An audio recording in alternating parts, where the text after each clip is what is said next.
I'm Donnie Autry with Super Inspector, and we're here today to do a Phase 2 inspection. Now, Phase 2 inspections are important because we can look at the things that get covered up once the sheetrock and the brick veneer are installed. So follow me and let's do a Phase 2 today. All right, when you're doing these phase inspections, also be aware you're in a construction zone. If your clients are with you, tell them to watch their steps. They don't want to hit something like this as they step off the porch and cut their ankle or something. So make sure that you're pointing out to your clients that this is a construction area and there are sharp nails all over the place, so you have to be careful.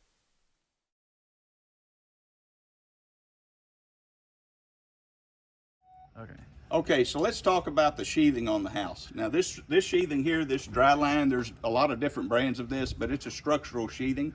It's also a vapor barrier. So when you have a vapor barrier, whether it's a Tyvek wrap or this type of sheathing here, it needs to be airtight. If the layers are overlapped like this here, where they're butted up real good, that's fine. But if you have gaps in it right here, this breaks the airtight barrier, so it should be taped over like you see around here. Now on the windows, this type of flashing here, this ATX flashing, the upper level should be over what goes down. So this right here you see is fine. I did notice one on the other side where this bottom level was on top of the upper level, which will allow water to wick behind it. We'll grab a picture of that before we're done. And then we've got our vapor barrier right here under the window. It's also part of the flashing. That's properly done. Also watch this flashing around the wall penetrations. You want to make sure that these are sealed up good. I would probably put another piece of tape over the top of this. And I did notice over here, we've got one that's come loose. So we need to make a note of that as well in the report. Siding comes from the top to the bottom. We want to make sure it's properly overlapped, that this is not behind the lower portion, which would allow water to leach down into the wall. So this is properly done. Now your brick ties, you see your brick ties here, those are supposed to be 24 inches offset. Now the code recently changed. The offset's not so important anymore, but you do want to make sure that they've got plenty of brick ties with no more than 24 inches in between the brick ties. Also on these brick ties, the fastener that they use needs to be galvanized or coated in an anti-corrosive because you don't want these rusting within the wall and breaking loose. So that's something else we're going to look at on brick ties. Another thing that we're looking for is right down here where your brick's going to set is this vapor barrier that overhangs, so the brick will set on the top of it. If this is not present when they put the bricks in, it will adhere to the concrete. Then when you get thermal expansion of the bricks and the bricks expand this way, you end up with corner pops at the corner of your foundation. So always make sure that this is here and overhanging where the brick is going to set on the ledge. You'll also notice up here there's a hole knocked in the sheathing, and a little bit higher up there, that would be the attic, interior part of the attic is loose up there. We'd probably point that out too as needing to be repaired. All right, here we got some more damage to the sheathing that needs to be taped up. Also we have exposed OSB here. This right some type of vapor barrier on it as well. Okay, so as we're walking around the house here, we noticed that this window here is not properly flashed. You can see that this flashing is on top of this flashing. It should be reversed. This should be over the top of this one. So any water that's coming down the wall doesn't leak behind this flashing. So that's improperly done. We need to point that out. All right, we got some flashing here. This is kind of wrinkled up as well. Probably point that out. That's just poor workmanship. All right, so while we're looking at the sheathing, we also want to make sure that it's properly attached to the structure. So these right here are stapled. Now sometimes these staples, if they've got the gun set too heavy, will just blow right through, kind of like right here. Also on the nails, whenever they nail, this right here is a OSB that's water resistant OSB, and you can see here they had their nail gun set too deep, so it's punched almost all the way through on some of these nails. So that's probably something we'd point out too, is not being properly secured. Okay, some of the things you want to pay attention to also is a little deductive reasoning.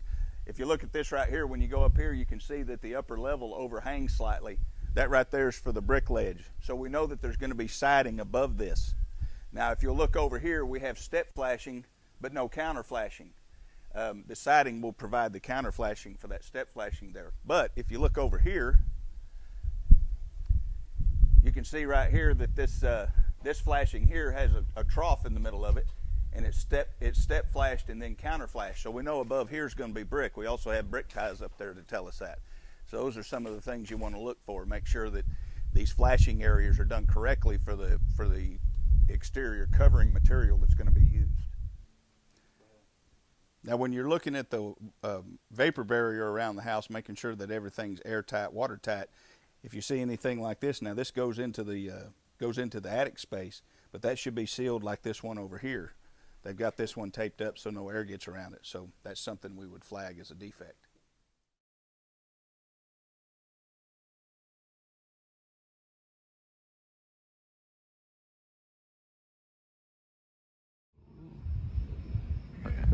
Okay, let's talk about porches a little bit.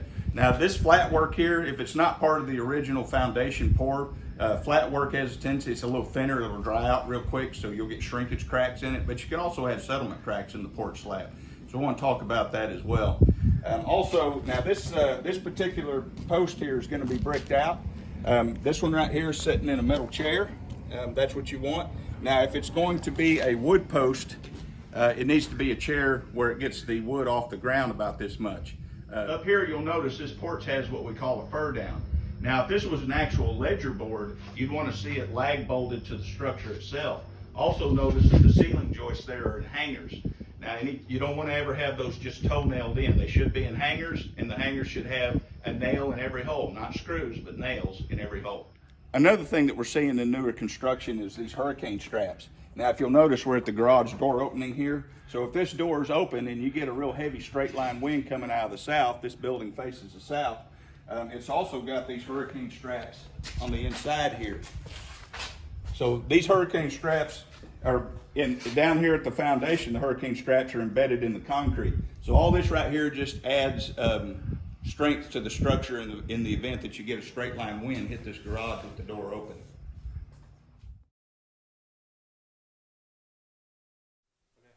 All right, let's talk about the electrical system in the home. The panels are usually already installed when we do the second phase. Now they're not completely installed, the breakers haven't been put in yet, but there are things we can look at here. Make sure that you don't have any double tap neutrals. Now this home's going to have a lot of arc fault breakers, so the neutrals are going to have a different configuration. But there are neutrals here, they're not double tapped. So we've got plenty of grommets in place here. We don't have any unprotected entrances into the panel. Also, you'll notice here that they've got 2 wires under each one of these staples.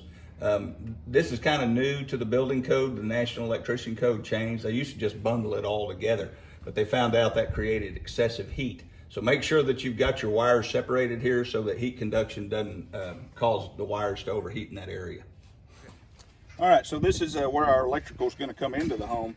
Now on older constructions, a lot of times when you're doing a home inspection, you'll see where this conduit is separated from the meter box. New construction, they're putting this tube that's a little higher so that the tube can move up and down as the house settles and the ground shifts. That keeps it from separating. So make sure that that right there is part of the construction. If not, you might point out that the better practice is to have this tube like this where it adjusts. Okay, whenever you're looking at the wiring in the home as it goes through here, you need to make sure if it turns a corner that it's adhered to the stud within a foot of the turn. You also want to make sure that you've got nail plates in place. If the wiring is towards the outer edge of this board here, you're supposed to put nail plates. Now this builder came in and put nail plates on every stud. It's not necessary in this location, but that's always a good thing to see when the builders come out. Now this one here, this did require a nail plate.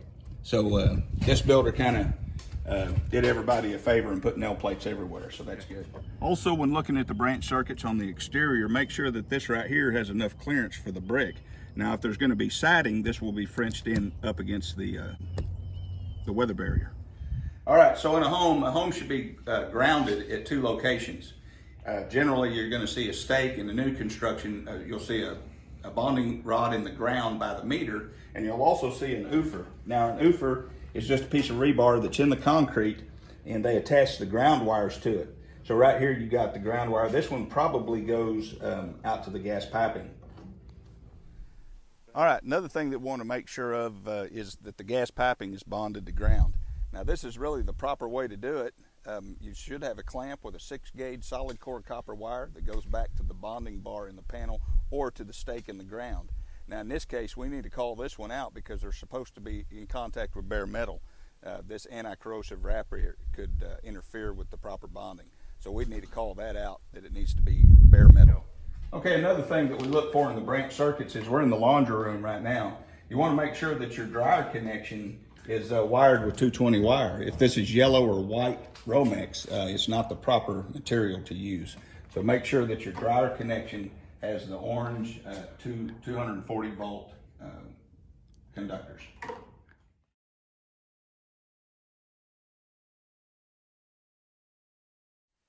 If the doors are installed, you need to inspect those as well. You're going to come in here, make sure that the door opens and closes evenly.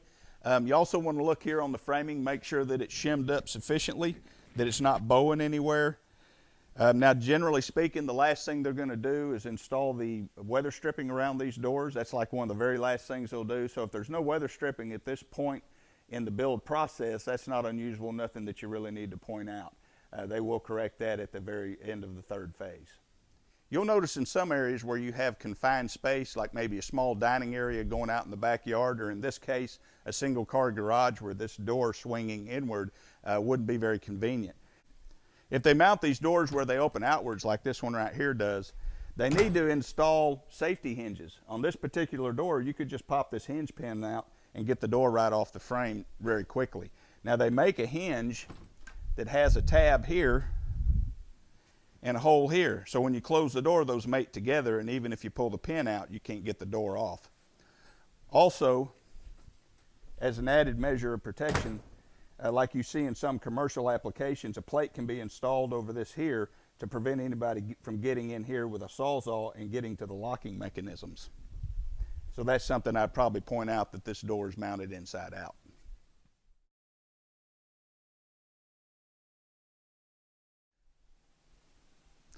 Okay, we don't have the builder's permission to go up on this roof, but we will talk about a few things that we're going to look for when we do go up there. The first thing you want to do as you're going up your ladder is check this drip edge here. Make sure that it's installed properly. The drip edge should be under the underlayment. A lot of times they'll put it over the underlayment, just hold the underlayment down while they're putting the shingles on. Then they don't go back and correct it. We talked earlier about where this roof line over here terminates against this vertical wall. We're going to need kick-out flashing in that area to turn the water away from the wall. You also want to check lamination on the shingles, make sure that they're sticking together, especially down here on this bottom row of shingles. They're supposed to take that bottom row, it's called a starter course, cut the tabs off and turn it around where the adhesive strip is down along the bottom edge. That gives that first row of shingles something to adhere to. Also up here, we notice that we've got a couple of roof lines that terminate against this vertical wall up here. That's what we call a dead-end valley. As this home ages and you get mature trees around it, you could collect tree debris up in those areas. So I want to point that out as something that needs to be maintained over the years. Another thing to check while you're on the roof is these valleys. Make sure that they're glued down so that you don't get any crosswash during a heavy storm. You're also going to look for mechanical damage to the shingles, scuffed shingles from foot traffic, shingles that have been torn or damaged when somebody dropped a hammer. Okay. Also pay attention to where the fascia board, if it's in contact with the roof like this one here is, that can trap water between the shingle and the board. Now these boards are hardy plank, so they're a laminated product, and if you get water soaking in long enough, it'll cause them to deteriorate. So you want to point that out as well. All right, on here you'll notice that there's a vent coming through the roof. That's probably one of your mechanical exhaust fans. So we'll call that out on third phase if they don't put a boot in there. Also, where you see these plumbing vents coming out, you want to make sure that they've sealed that autocock boot to the pipe. You also want to make sure they didn't overdrive the fasteners and crack that boot flashing. So make sure you take a good look at those.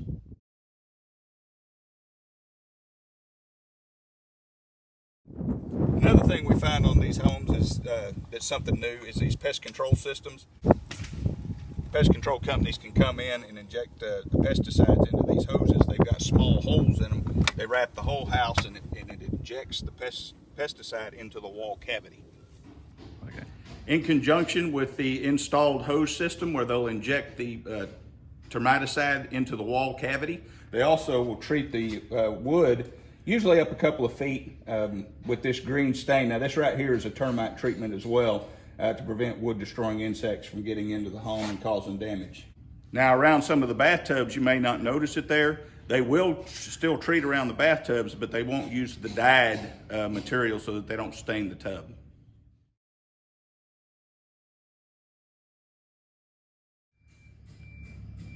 Okay, when we're talking about the foundation on second phase, we're not going to measure the foundation elevations on this. We do that when we measure the form boards on the phase 1, and we'll also measure it again when we do the phase 3 inspection and give them a baseline. But we do want to look at the foundation and make notations of cosmetic deficiencies, things that might cause a problem after they put the flooring in. Kind of like this right down here, and we've got a honeycomb here on the foundation, so we need to get that. They need to float that out with a Porch coat just so that it's level when they put either the tile or the carpet in. Same thing over here. I probably want to make mention of that.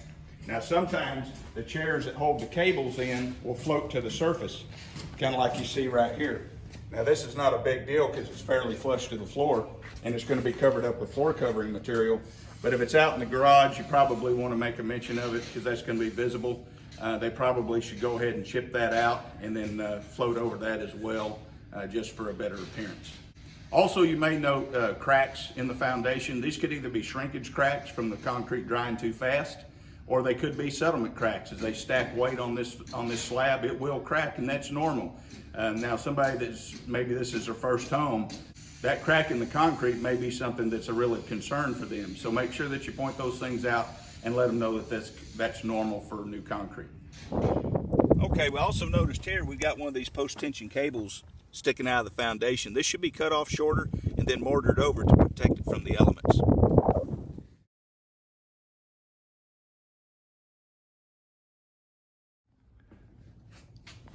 Okay, in new construction, you also want to check the windows if they're installed. Now you want to go through the house and raise and lower every window and make sure that they lock. A lot of times if these windows are installed out of square, you'll get about halfway up and it'll quit going up. So you want to call that out if it's a problem. I'll usually put a black X on the windows and note in the report that the windows that were difficult to open have a black X on them so that the builder knows. This is the time to correct that. Once the brick veneer goes on, it's really hard to correct that. So just make sure all your windows go up and down. Make sure that none of the glazings are broke. Make sure that they lock. Call out any deficiencies in your report. Okay. Looking around this windows here, they've installed these windows with staples. There's actually supposed to be a nail or a screw in each one of these holes. So this is improper installation of the windows, and we need to call that out as well.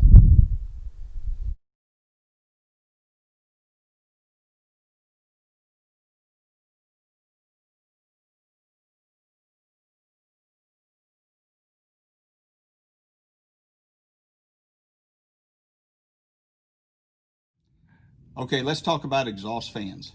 Under current building code, these exhaust fans that are in the bathrooms and the laundry rooms should vent to the exterior. So you can see here that it comes up and it terminates outside the roof.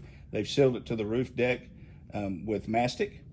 So that's the right way to do it. Now, sometimes they'll vent to the soffit. Under building code, you can't vent to the soffit vent because the vent is an intake. So you're trying to blow out an intake and it doesn't work very well.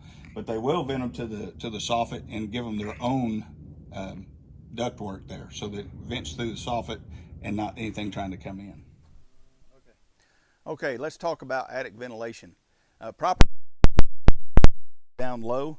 Now, when they finish this home, there should be baffles wherever there's a soffit vent that you can see from the outside. Those baffles they keep the insulation from falling down over the intake vent, and also lets that air come up the side here. Now, you also need ventilation up top, either a ridge vent. You need to make sure that those are there. Now, the requirement for attic ventilation is 1 square foot of vent space for every 150 square foot of attic space. So if you come to a house that's a large house like this one here, and they've only got maybe 2 vents on the front, 2 on the side, and 2 on the back, 2 on the other side, it's probably not enough ventilation. So you need to call that out if you think it's improperly ventilated. Also on the ductwork here, you want to look at the ductwork. It should be supported every 4 foot with no more than 2 inches of sag between supports. You also want to note any crimps in the ductwork, like this over here. You see this pipe right here, or this ductwork that turns a corner right there? That's going to restrict flow. Now the size of that probably indicates that it's a return air.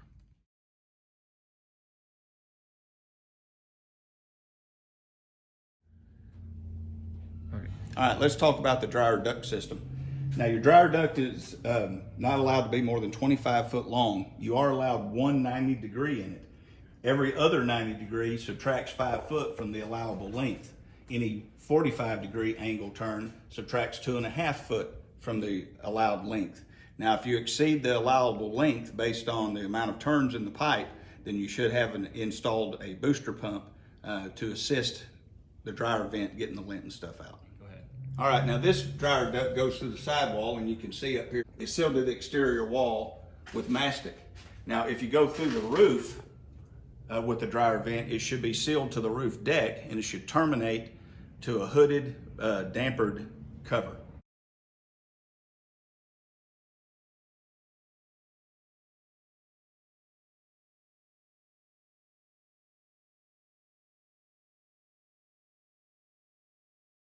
Okay, now this home hasn't had the HVAC equipment installed in the attic yet, but there are things up here that we can look at.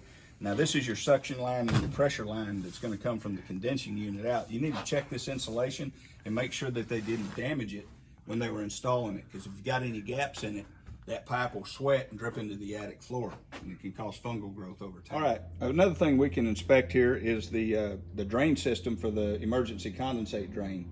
This drain right here, you can see it slopes downwards as it goes and terminates above a window the way it's supposed to. This other one over here does the same thing. Now, this is your primary condensate drain right here, and it's got a big belly right here where it slopes up. So that needs to be called out.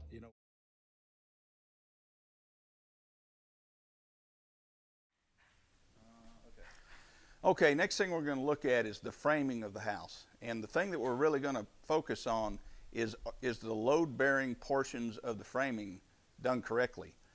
You're supposed to have what some people call them jack studs. Old school guys like me call them cripples that hold the header up.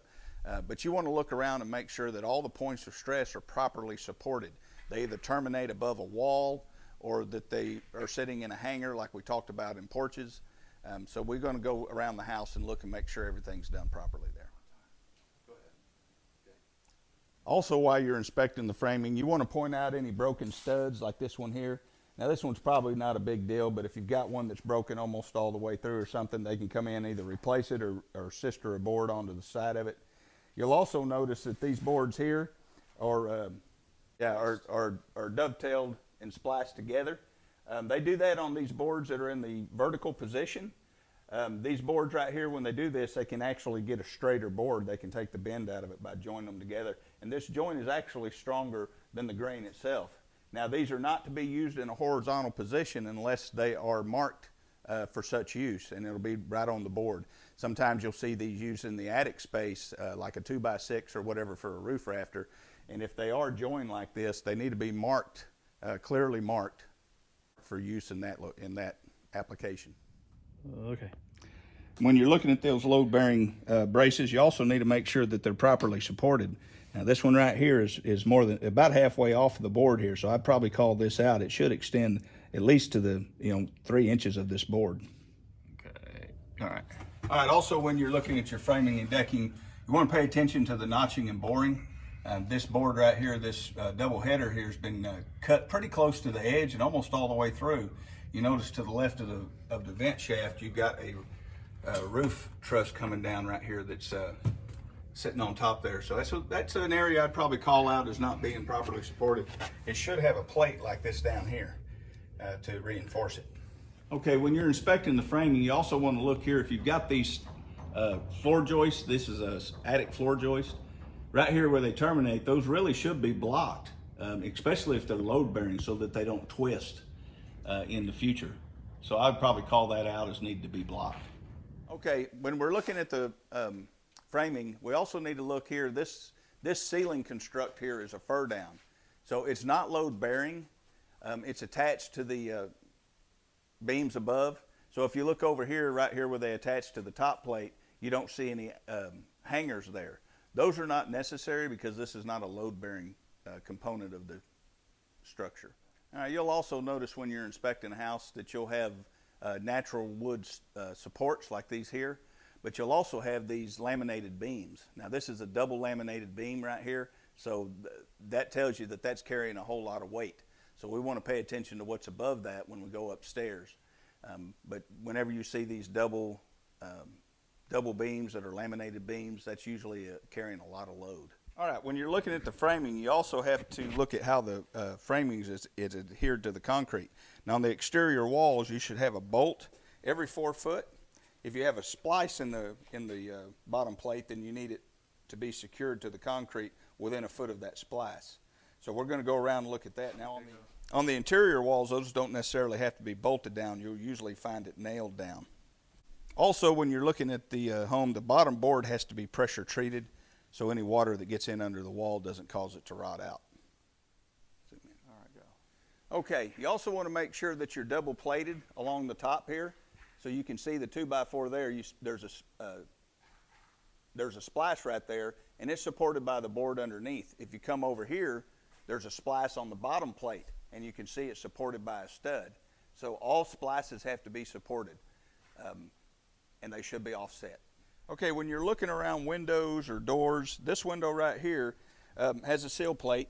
Now, you can see here that the sill plate is supported by a jack stud. So that's going to provide the support coming down this way. If you come up here above the window, you have a header, and it's also supported with a jack stud. So you want to make sure that all your headers are supported by jack studs in every location where there's points of stress. So we're going to look at all the windows, we're going to look at all the doors and make sure that they're properly supported. We can see here as we go up, above this window here, there's a single jack stud, and then if you go up above that, there's another jack stud, so there's 2 boards that goes up and supports that next opening.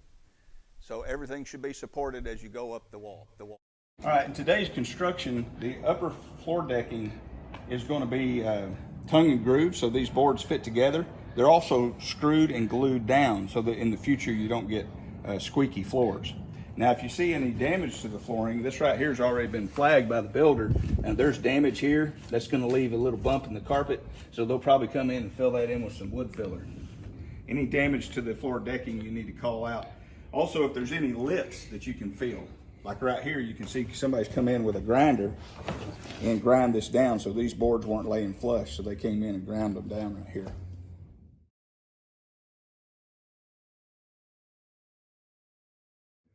Okay, now we're looking at the fireplace here, and now this is a vented gas logs only.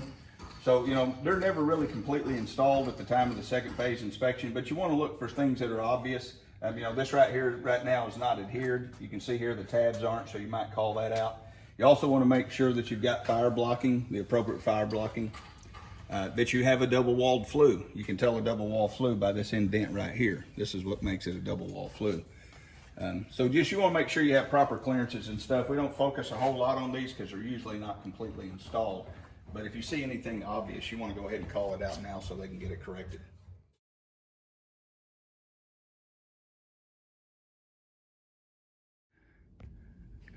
Okay, now we're going to look at the attic structure. First thing I want to talk about is the attic ladder. If they install this ladder where it comes down and goes that way, when you come up the ladder, you have to step back over the hole to get in the attic space. So make sure that the attic ladder is installed where when you come up, you have a platform to get onto. So if they install it backwards, you need to call that out. All right, something I want to caution you about when you're in the attic space.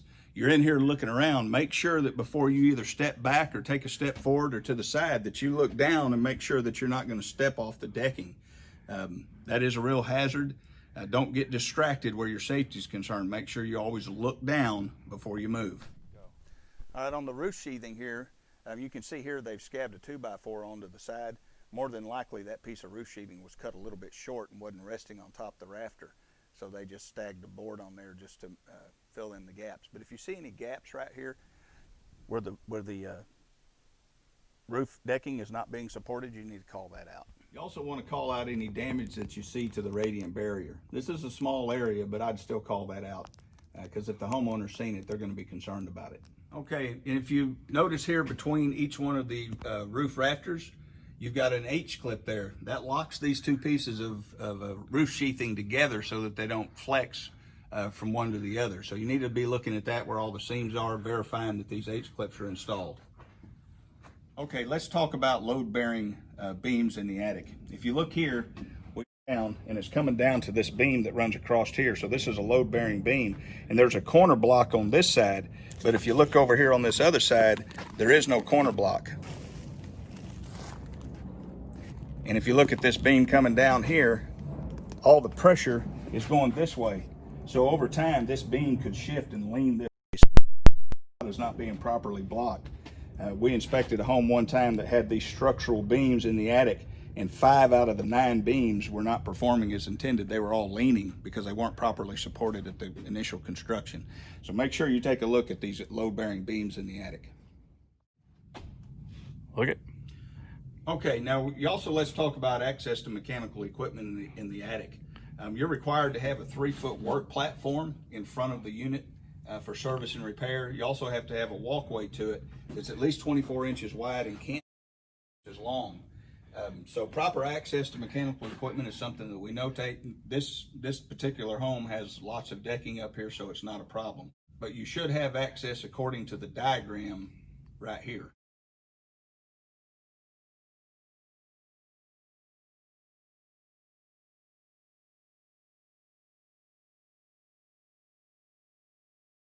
Okay, looking up here at where the rafters meet the ridge beam, you need to look at these and make sure that they cut the angle properly. Sometimes you'll have it touching at the bottom or not the top, so that it needs to be properly cut. If they miscut it and there's a big gap there, call that out. They can come in and scab another piece of board onto the side of it that's properly cut. A good example over here, you see this board up here is not properly cut. You've got a big gap at the top there. All right, let's talk about the ridge board and the roof rafters. You see up here, your ridge board is the length of the rafter. Sometimes they'll use an undersized ridge board with a rafter. You'll have about 1 inch hanging below the ridge board. So the ridge board needs to be of a size that you don't have any boards hanging down from it. Also, any roof structure is required to be supported. Now you've got these vertical supports that come down here. If we look, we've got a 3 beam support right here. So there's a lot of weight coming down from the roof right here. These are the main supports for the roof. Now you also need to make sure that you have purlins. If you look over here, you've got this purlin coming across the top and the supports coming down. Any roof line that's over 12 foot long should have purlins on it, and they should have braces that go to the ground every 4 feet.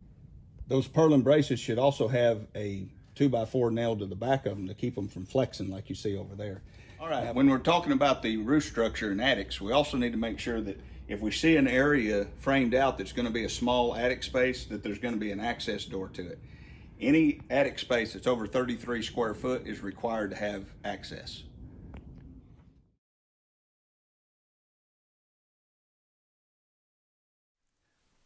Okay, let's take a look at the drains for the upstairs bathroom, see if they have the proper slope.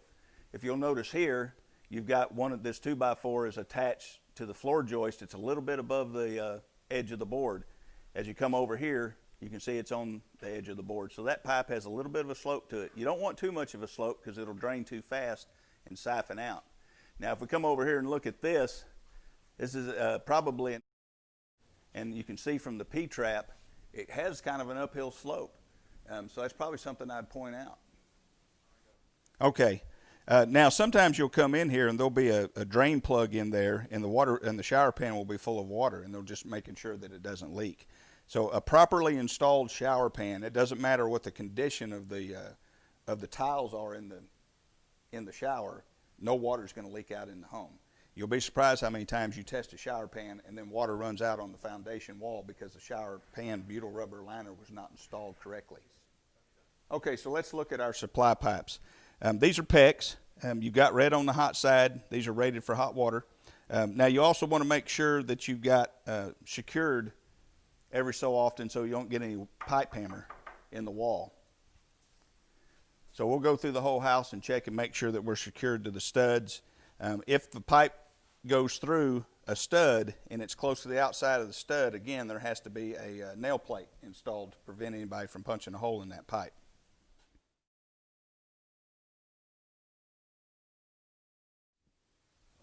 All right, you also need to make sure that your plumbing fixtures where your escutcheons are going to be attached is secure. A lot of times in new construction, you're doing your third phase inspection, you pull on the water faucet and it moves in the wall because they didn't secure it. You also want to make sure that your piping that's on the outside wall in the attic or in the space between the upper and lower floor, that those are insulated. We also need to notate in our report the location of the drain cleanouts, which are these 2 white pipes here. You also want to look down in them, make sure that nobody's dumped any concrete or anything like that in there, Coke bottles, anything like that. It's amazing what you'll find in these drain cleanouts. Also, you want to make a note of where the homeowner shutoff valve is. Now, there's one here, and we'll look in the garage or the laundry room, see if there's another one. These new constructions a lot of times have 2 locations where the homeowner can shut off the water.